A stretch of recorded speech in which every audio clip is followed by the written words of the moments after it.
श्रावण मास प्रथम सोमवार की व्रत कथा। श्रावण मास भगवान शिव को अत्यंत प्रिय है।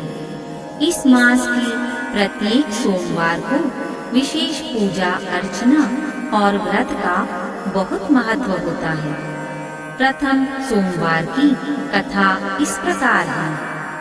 कथा: प्राचीन काल में एक गरीब ब्राह्मण दंपत्ति था जो बहुत शिव भक्त थे। उनके घर में अन्न का अभाव था, फिर भी वे प्रतिदिन भगवान शिव का पूजन करते, बेलपत्र अर्पित करते और श्रद्धा से ओम नमः शिवाय का जप करते। श्रावण मास आया तो ब्राह्मणी ने संकल्प लिया कि इस मास के सभी सोमवारों का व्रत रखेगी। वह पूरे नियम से उपवास करती और शिव मंदिर जाकर पूजा करती। पहले सोमवार के दिन ही उन्होंने व्रत रखा, परंतु घर में कुछ भी खाने को नहीं था। उन्होंने फिर भी व्रत पूर्ण श्रद्धा से किया। उस रात शिवजी प्रसन्न हुए और उन्होंने स्वप्न में ब्राह्मणी को दर्शन दिए।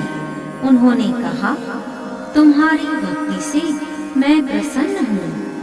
कल प्रातः तुम्हारे आंगन में एक स्वर्ण कलश मिलेगा। वह तुम्हारी दरिद्रता को हर लेगा।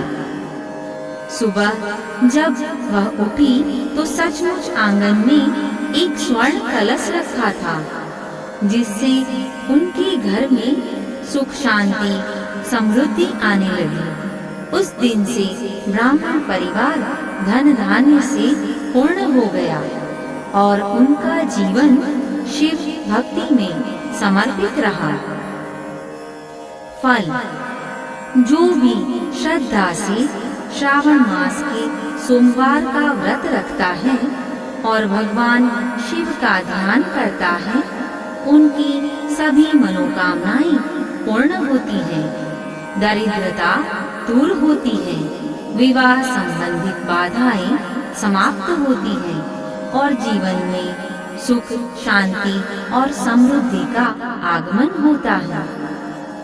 व्रत की विधि: प्रातः स्नान करके शिवलिंग पर जल चढ़ाइए, बेलपत्र धरिए, अक्षत और दूध चढ़ाइए। उसके बाद ओम नमः शिवाय मंत्र का जाप करें, व्रत कथा सुने और भगवान शिव की आरती करें। संकल्प लेके पूरे सावन में सोमवार का व्रत कीजिए। यह करने से शिव जी आपके ऊपर अति प्रसन्न होंगे।